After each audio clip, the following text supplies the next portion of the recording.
All right. A number of you wrote to me recently and you said, David, Bernie Sanders has declared Tulsi Gabbard is not a Russian asset. When a sitting senator tells us that, we should believe him.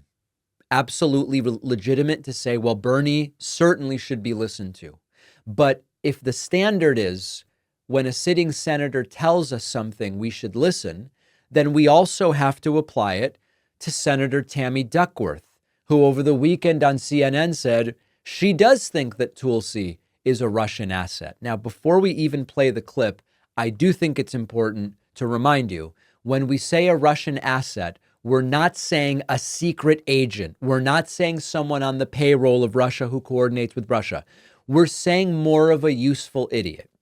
It's sort of like, remember RT America, this Russian propaganda channel, which a decade ago I appeared on a couple of times before I said, not going to do that again. That you would always hear from the people on RT. No one tells me what to say. I'm allowed to say whatever I want. Well, you're allowed to say whatever you want, but you were chosen because they knew what you would be likely to say.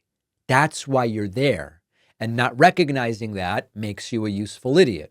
Much the same way, here is Tammy Duckworth laying out her view about Tulsi and the Russia stuff. Take a listen. She's a critic of U.S. intelligence operations. She has promoted Russian propaganda. Your fellow Democrat, Debbie Wasserman Schultz, called her, quote, likely a Russian asset. Now, you and Tulsi Gabbard are both veterans. You served with her in the House. What do you think of her? Well, I think she's compromised. I think by going to Syria and basically backing a brutal dictator there, Russian-controlled media called her a Russian asset. So I do think that we have a real deep concern whether or not she's a compromised person. And frankly, the U.S. intelligence committee, the U.S. intelligence community has identified her as having troubling relationships with America's foes. And so my worry is that she couldn't pass a background check. So listen, we talked about the background checks earlier. Senator Duckworth may indeed be right that Tulsi couldn't pass an FBI background check. Trump is trying to prevent FBI background checks from even being done. Simple solution, folks. Very easy. Can't pass a background check? Just don't do it. It's sort of like if you don't test, there's no COVID cases. Just stop testing. Then the COVID cases will go away. Just don't background check her. Then we just can move on. But there's a couple things that I think are important to consider here. Number one, again, if you take Bernie seriously as a sitting senator who says, I don't think Tulsi's a Russian asset, then we also need to take seriously Senator Duckworth saying, I think that she is. Second aspect to this that I think is absolutely critical. This is not about Tulsi is getting talking points from the Kremlin. That's not what this is about. This is about the gray area where we don't know whether Tulsi really has American interests as her primary priority or foreign interests as her primary priority. Now, you might say, well, David, I'm not a nationalist in that way. I want the well-being of all people. So maybe it's fine that Tulsi has the priorities of the Russian people or whoever or everybody. Right. But if you're being hired to perform a particular role for the American federal government, if there are questions about who you think is what group of people is the priority for Tulsi, that's a problem. Let me give you a counterexample. Marco Rubio. I don't like the guy's politics. He's a hawk on foreign policy. I think, I use the term doofus. I don't think he's literally a dumb guy, but he's doofusy with a lot of his political perspectives. But I have no question in my mind that Marco Rubio would function as a representative of the United States if he becomes Secretary of State in the way that is clear. That is what he and the people around him see as best for the United States. It's clear that his priority would be what's best for the United States as he sees it. Now, it may be the case that we disagree. It may be the case that his policy wouldn't actually be good for the United States, but that's a different thing. With Tulsi, it's really not clear.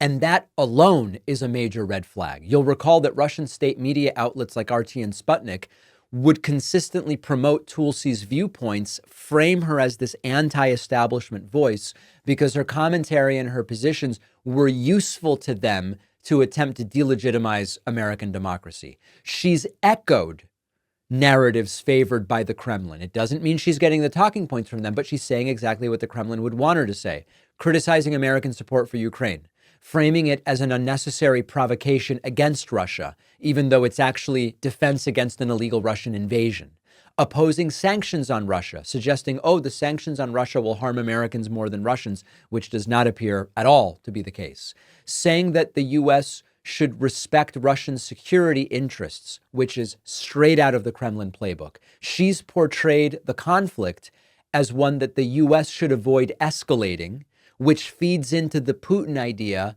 that NATO expansion triggered this invasion, and the U.S. actually could be responsible for that. This stuff all gets featured in Russian propaganda as evidence that the U.S. is divided.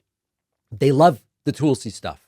She has been accused of defending Syrian dictator Bashar al-Assad, who's a close ally of Russia. Russia's interest is propping up Assad.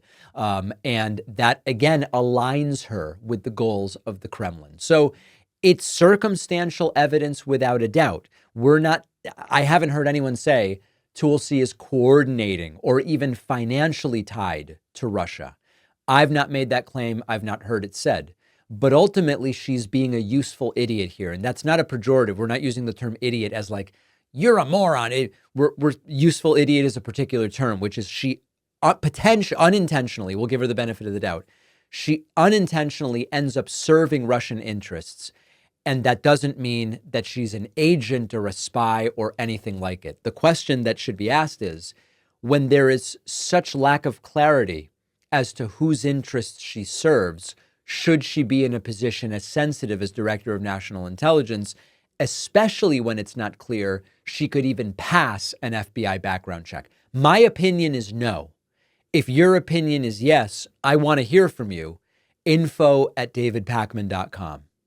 Those who follow me on social media may be familiar with my dad's dog, Nemo Pakman. Like me, Nemo Pakman has no middle name. And that's why I love our sponsor, Ollie. It's clean, fresh nutrition for your dog in 5 flavors your dog will love.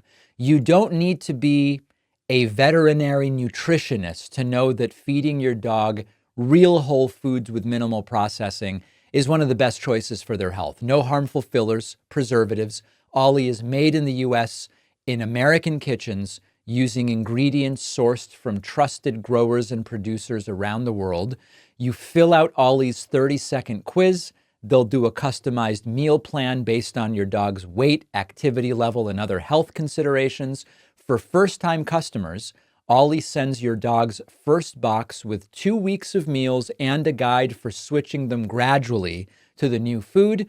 Ollie offers 3 plans to choose from. There's the Fresh Plan, the Fresh Topper Plan, or the Mixed Plan.